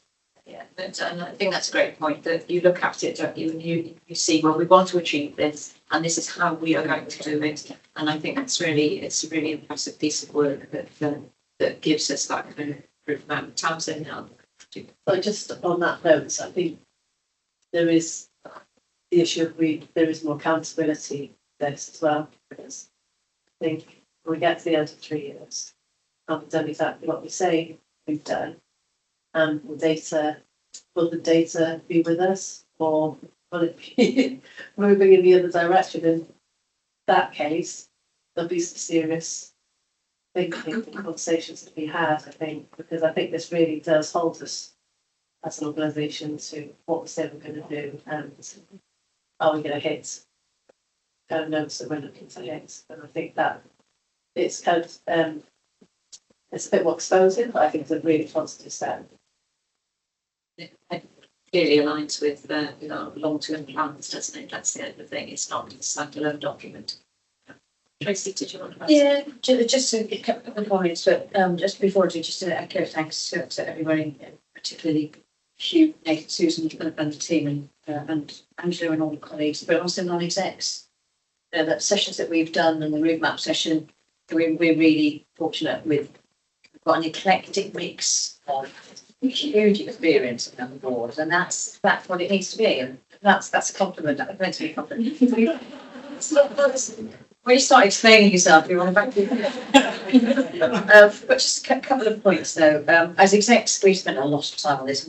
I mean, we always do, but I would say the discussions have been far more real, robust, and mutual supportive challenge about what's it going to take, because this is a massive change programme in the next 3 years. So we will be setting up a kind of change programme board as well, which is execs, and we meet once a month. One of our meetings will transform into a kind of change board.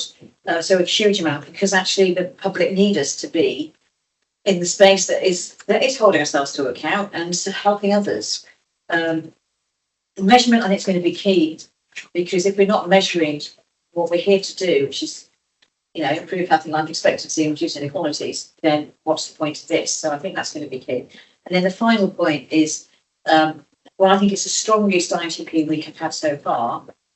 And just stepping up 30,000 feet, the global environment is so fragile and unpredictable. We are going to have to really keep an eye on this. So we'll have built-in times, obviously, through the year. But when we do a look back and look forwards, that we need to be, I think, even more systematic in the autumn to do.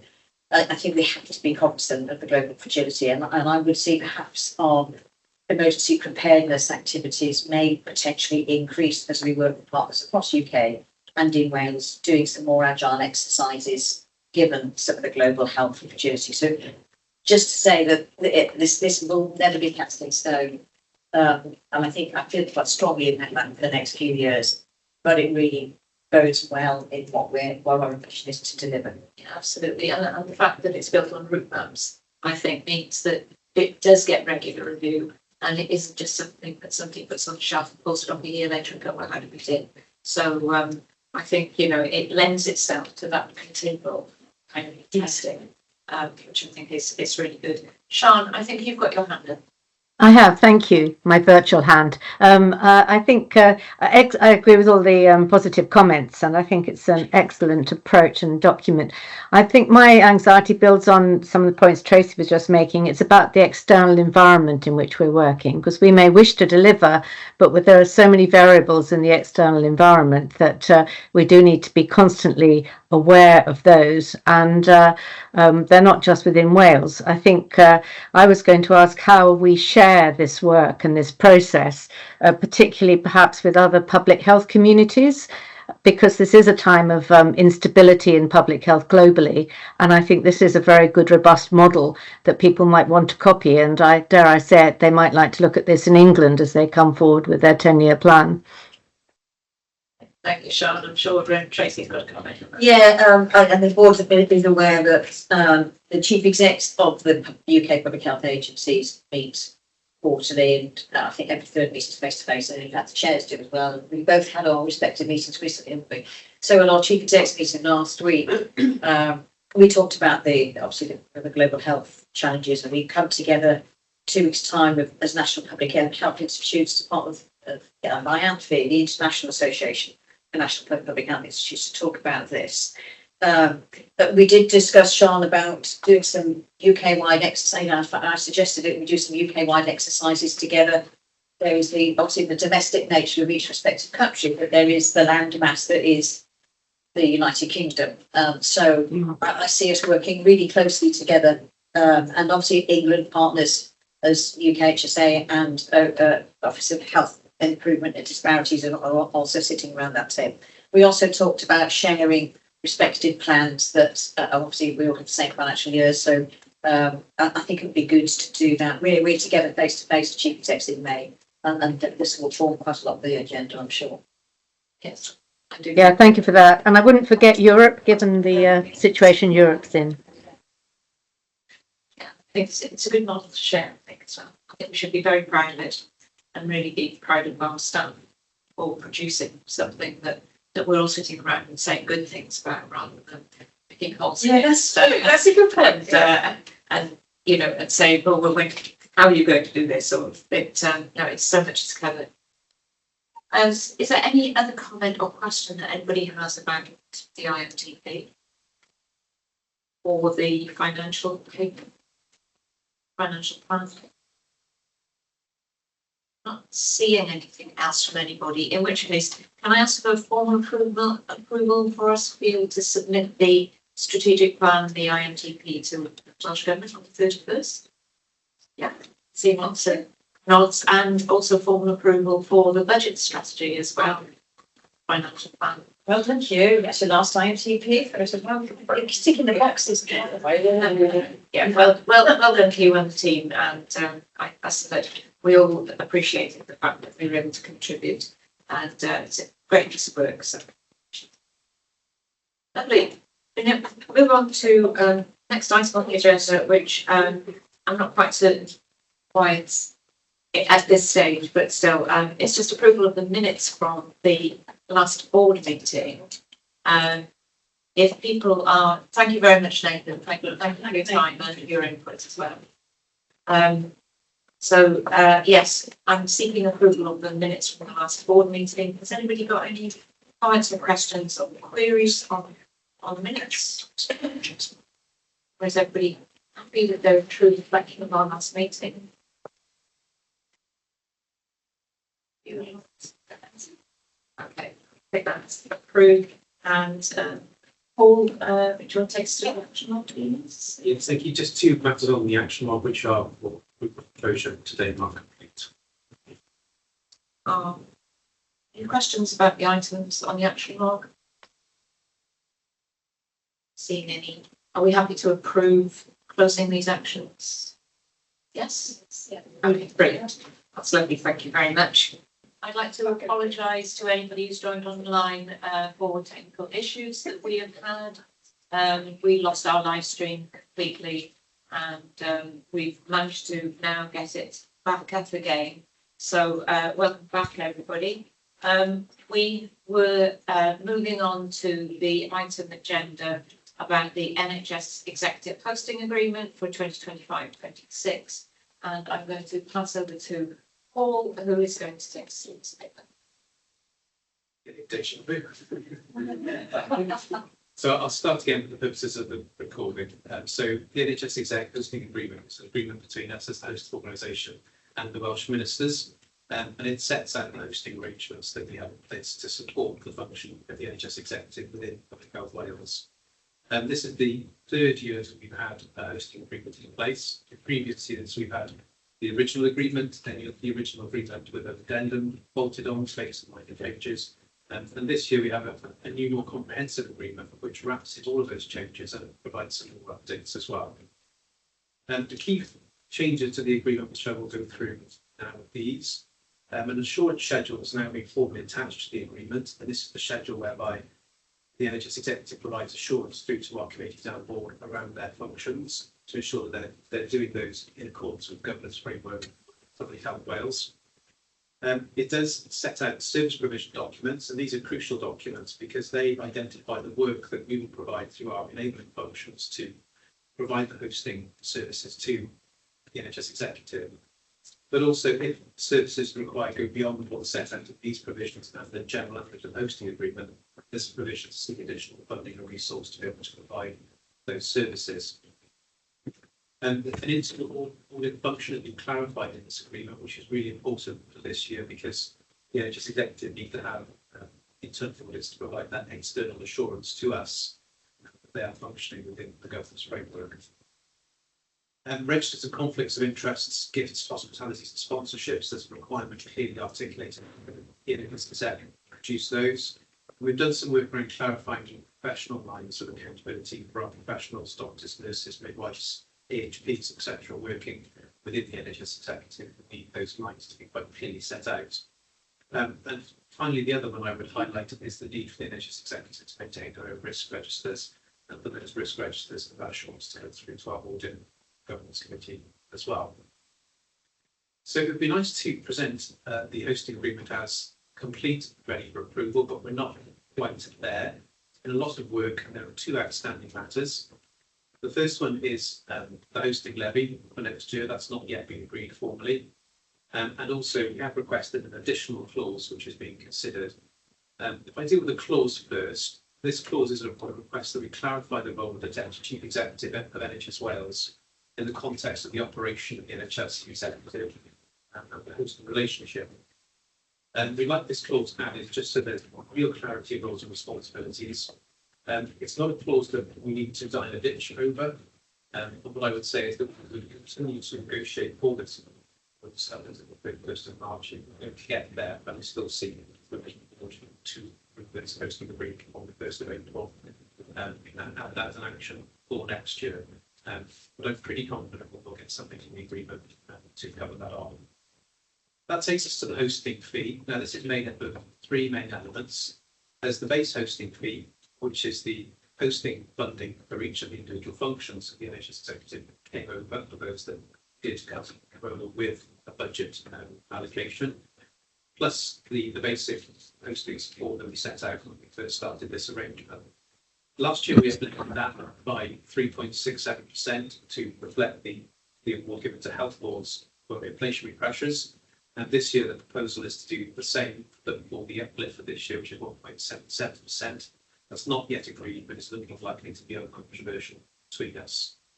Then there are two areas. There are additional staffing costs that are recurrent from this financial year. That's the 313. And then finally, there's additional staff costs that are new for 25-26. And these are costs which have been identified as additional resource requirements within our enabling functions to ensure that we can safely host, particularly around data and IG and a little bit more around the pod support as well. So the ask of the board is that this hosting agreement is approved subject to any questions and clarifications by the 31st of March on the basis that this hosting fee can be agreed and provisions around the clause for the Deputy Chief Executive that I've outlined. So I'm happy to field any questions.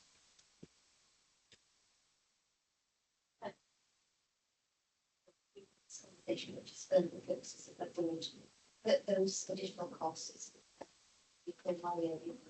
We found really important in terms of that assurance that we've got sure it's delivered on the business. Obtain that, those are what we consider. So suppose we got the time frame by where we would escalate the implementing decision like that. These conversations we can do. Yes, so the requirement is that they make their minds up by the 1st of March. They did have a senior leadership meeting yesterday, and there are further meetings taking place today, so to have a clear position on it.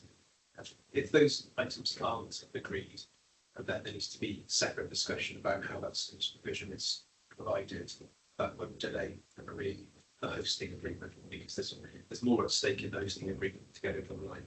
Service provision, that we can work that out. Because ultimately, if it's not a funded provision, then it needs to be funded. If it's not funded, we're going to struggle to provide it. I was going to say, actually, a good thing, thank you very much. And actually, to see all the things that we always struggled and tried to learn from through the year, now reflected in here, is really good to see. And it feels a much better place, speaking from the audit governance community, and it's a much stronger place to be. It feels that we'll be in a much better position to know what it is we're trying to see and whether or not we've got something. Because some of it's been a little test as we've gone through the year, trying to check we've got the right thing, but not necessarily having the good plans there. I think it's really reflects a lot of the learning, so I think it's really good and having the people there to show the changes with the help. It's like I reflect that. I think having a red line version, I think, is very helpful. And also the way in which you've laid out changes in the paper. It's very easy to see. Are there any other questions about this or comments for Paul? I see quite a lot of shaking heads. So are the board happy to approve this, subject to the agreement of the hosting fee, as Paul has outlined, and of course the finalisation of the clarifying role of the deputy chief executive as well? So I'm happy to approve, subject to those two items. That's great. Thank you very much. The next item on the agenda is the standing orders and changes to the standing orders. Paul, come back to you with this. Thank you very much. Yes, so standing orders, I get all the exciting jobs. So this paper has been to the executive team, it's been through Audit and Governance Committee and it's its way to the board today for approval. And there has been a Welsh Health Circular issue now to confirm that these changes are to be made by health bodies in Wales. And they're minor changes for us that come from a sort of standardisation of membership regulations around health bodies that doesn't necessarily impact on us, but the changes that do relate to the two items that are listed on page 4 of the report. The first one being the time by which we have to give notice of meetings is changing, and also time by which we have to publish papers in advance of those meetings taking place has changed. We've already put the process in place to make sure we're compliant with those changes, and they're before today for approval. I should flag and add that we will be reviewing our standing orders wholesale in May, which we always do, and that will allow us to put in the changes around the LPF in terms of reference that we discussed in a private meeting. So unless there's any questions there. Any questions from anybody? Everybody happy to approve these changes? Yeah, I'm seeing lots of nods, so we can take those as approval. That's approved as well. And just a note from me, really, for the non-executives. I think a copy of the standing order is really helpful for people to have, just if they need them for any kind of reference. So I'm sure we can make that. Brilliant. Lovely, thank you very much. If we move on to the next section of the agenda, is items for noting. The first item there is just a summary, Chair's report summary of the private session that was held at the meeting on the 30th of January. We've also got and I'm proposed to take these three items as a block. The board forward plan, unless anybody's got any comments or questions about what's coming up in board meetings through the year. Thank you. And finally, I think there are some private board papers that are also with information. So if everybody is comfortable with those and doesn't have any questions, I will move on to two items. The first one is Bwrdd Nesaf for next board meeting, which is 29th of May. And then finally, I'd like to say a huge diolch yn fawr from me for two people actually today. who will not be at the next board meeting. Huge thank you to Hugh, we've already mentioned, and a big thank you from the board for all that you've done and your work. We're going to miss you hugely. But equally, we've got another member of the board who's leaving, Diane. You know, thank you so much for your dedication, hard work on board, and we are going to miss you and your input and your experience hugely. So I just wanted to make sure that we formally noted that, and make sure that that it's recorded that we really want to pass on thanks to you and to you as well. And on that rather sad note, I think I shall declare the meeting closed.